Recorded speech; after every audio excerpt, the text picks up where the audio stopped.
लोग मुख्य रूप से पर्यावरणीय खतरों के कारण खराब स्वास्थ्य से पीड़ित हैं। पर्यावरण संबंधी बीमारियां अक्सर घर के आसपास के इलाकों में पाई जाती हैं। गरीब लोगों के पास पानी की खराब गुणवत्ता, खराब स्वच्छता या घर के अंदर वायु प्रदूषण से खुद को बचाने की संभावना कम होती है। ऐसे में हर साल गर्मी भी लगातार बढ़ती नजर आ रही है। तो आइए जानते हैं नागपुर के अहानिश हॉस्पिटल के डॉक्टर राजकुमार कोसे से और जानते हैं कि गर्मी में लोगों ने अपनी जीवनशैली कैसे बनाए रखनी चाहिए। सर, आपका परिचय से अपन शुरुआत करेंगे, फिर मैं सवाल पूछूंगा। नमस्कार, मैं डॉक्टर राजकुमार कोसे, रानी दुर्गावती स्क्वायर में मेरा अहरनीश हॉस्पिटल नाम से हॉस्पिटल चलता है और मैं यहाँ पर हॉस्पिटल गरीब रुग्णों के लिए सेवा करने के लिए मैं यहाँ पर तत्पर हूँ। तो सर, मैं आपसे जानना चाहूँगा कि बदलते हुए जो मौसम जो है, आप देख रहे हैं कि आजकल का जो वातावरण है ये पहले जैसा नहीं रहा। हर कुछ दिनों में वातावरण में अलग सा एक बदल नजर आ रहा है। मानवीय जीवन पर ये किस हद तक के यानी कि प्रभाव कर सकता है, क्या कहेंगे? देखिए, वातावरण बोल दिए तो इस अभी आप कुछ दिन पूर्व देखे होंगे आपने कि पूरे विश्व में कोविड काल चल रहा था। बहुत से पेशेंट उससे ग्रसित थे, पीड़ित थे। पूरा विश्व इससे परेशान हो गया था। अब वो जो वातावरण था वो अब धीरे धीरे कम होता जा रहा है।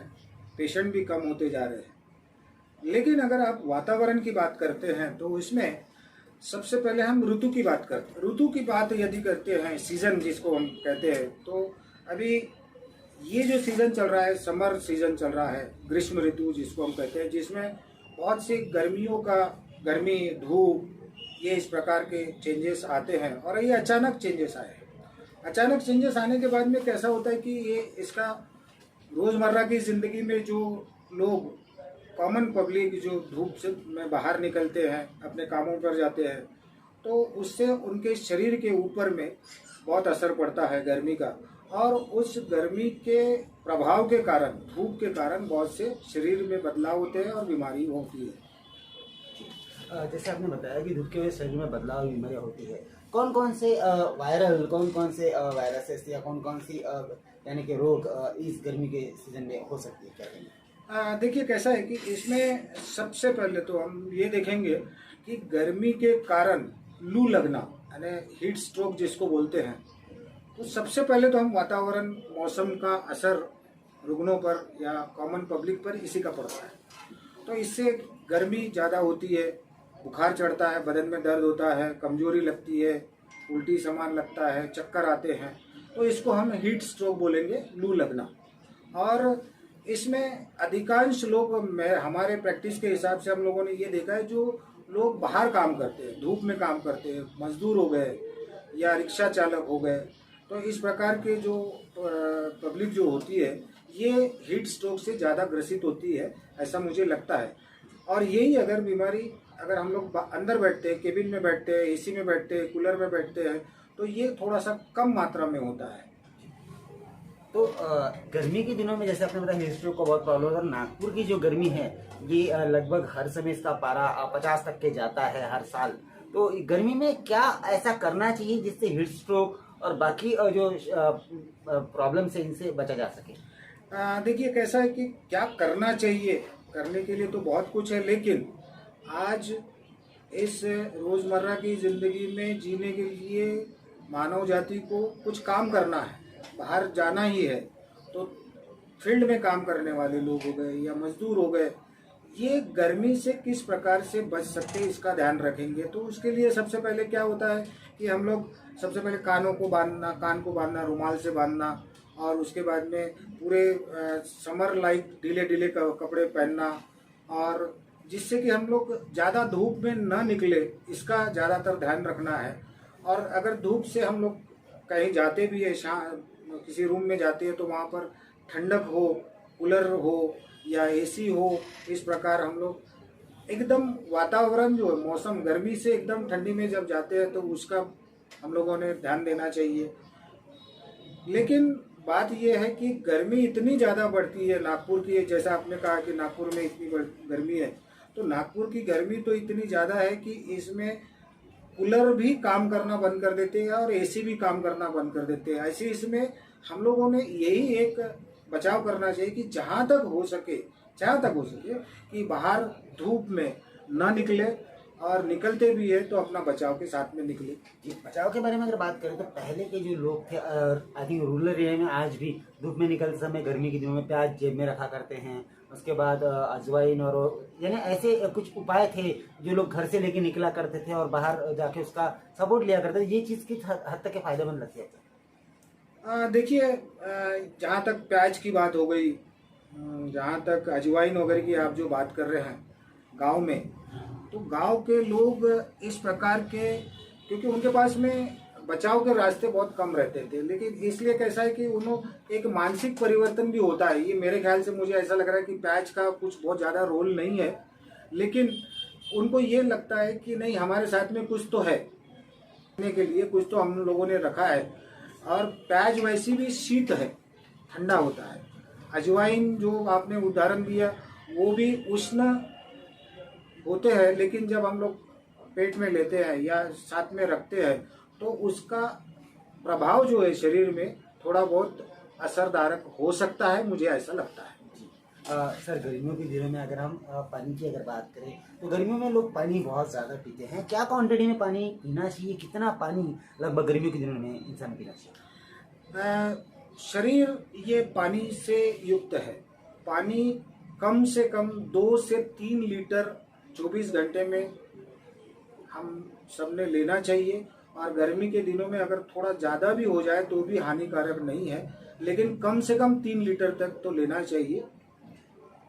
और जैसे हम बीमारी के बारे में बात करते हैं, गर्मी में अलग अलग वायरल फीवर्स होते हैं, किसी को सर्दी होती है, किसी को खांसी के साथ सर्दी होती है। आजकल देखा जा रहा है कि फिलहाल की हम बात करें तो सर्दी हो रही है, खांसी हो रही है, अचानक हेडेक बढ़ जा रहा है। अभी अभी हाल ही में कोरोना का एक समय गया है। क्या कह सकते हैं कि आगे चल के क्या ये गर्मी की वजह से कोरोना के सिम्टम फिर दिख सकते हैं या ये बीमारी और ज़्यादा घातक बन सकती है? जहाँ तक आपने जो सवाल पूछा, सबसे पहले हम सवाल पे आते हैं कि सर्दी खांसी वगैरह जो है, तो ये इसमें हम देखेंगे कि ये वायरल टाइप का ही इन्फेक्शन होता है।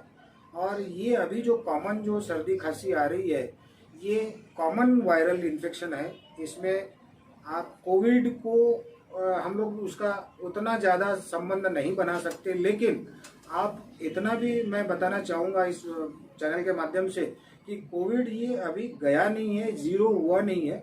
इसलिए उसमें जो भी बचाव बताया है उन्होंने, मास्क लगाना वगैरह, डिस्टेंस मेंटेन करना, ये हम लोगों ने करना चाहिए। क्योंकि अगर हम ये करते हैं तो ये वायरल इन्फेक्शन है, तो वायरल इन्फेक्शन से भी हम लोग बच सकते हैं। क्योंकि हाँ बोल जी, आप कंटिन्यू। वायरल इन्फेक्शन से बचने के लिए हम लोग सर्दी, जैसे उदाहरण लिए सर्दी खांसी, तो सर्दी खांसी ये अगर वायरल है तो अगर मास्क लगाते हैं हम लोग तो उससे बच सकते हैं। जैसा कि कोविड में बताया है कि मास्क लगाना चाहिए, प्रॉपर डिस्टेंस, तो इससे हम लोग बचाव कर सकते हैं।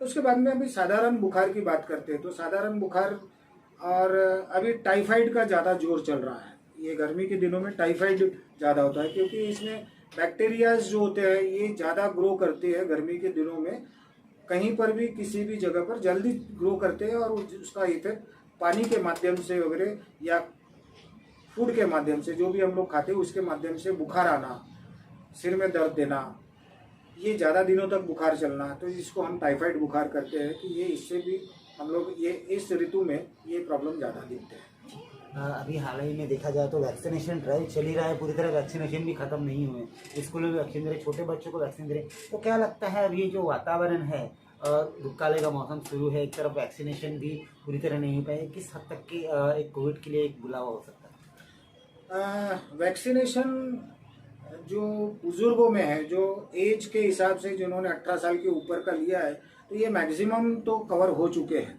हम बुखार की बात करते हैं तो बुखार आना, ये अभी आपको मैं बता दूं कि छोटे बच्चों में मौसम के हिसाब से मीजल्स और चिकन पॉक्स भी ज़्यादा हो रहा है।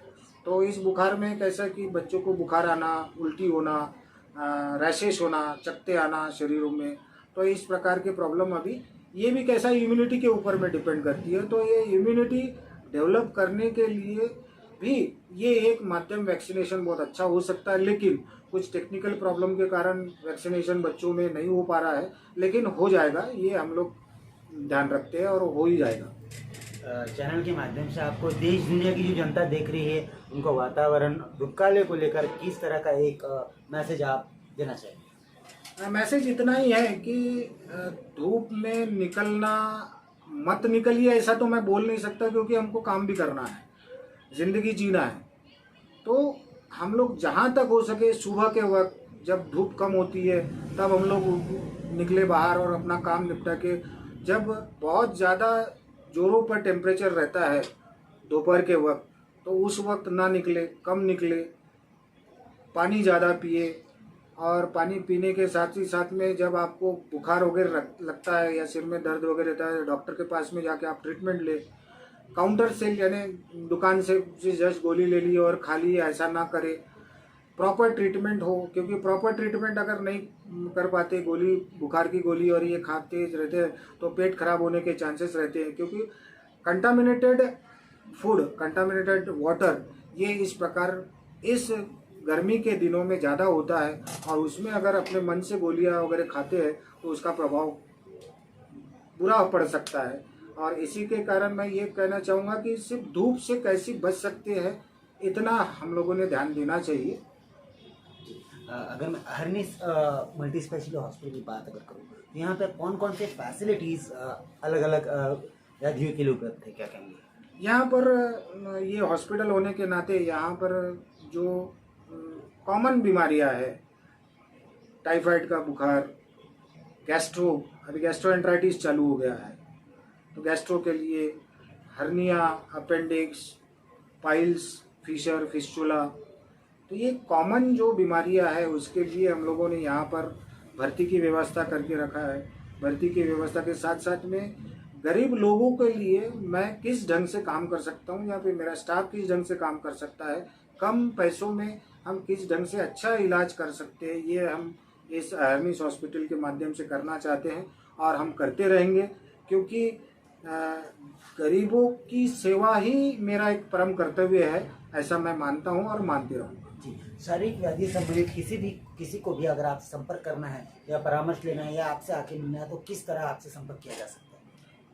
आप हॉस्पिटल में जो रानी दुर्गावती चौक में हर्निस हॉस्पिटल डॉक्टर कोसे अगर पूछते हैं तो शायद बहुत कुछ लोग जानते हैं, तो आप यहाँ पर भी आकर संपर्क कर सकते हैं। मैं सुबह 11 बजे से तो रात को 10-11 बजे तक रहता ही हूँ। अगर मैं नहीं रहता हूँ तो मैं आपको संपर्क करके मैं यहाँ पर मिल सकता हूँ। मेरा नीचे दिए गए नंबर पर भी आप संपर्क कर सकते हैं, और नीचे में मेरा फ़ोन नंबर दिया रहेगा, उसमें आप संपर्क करके आप मुझसे बात कर सकते हैं, कभी भी मैं तैयार हूँ।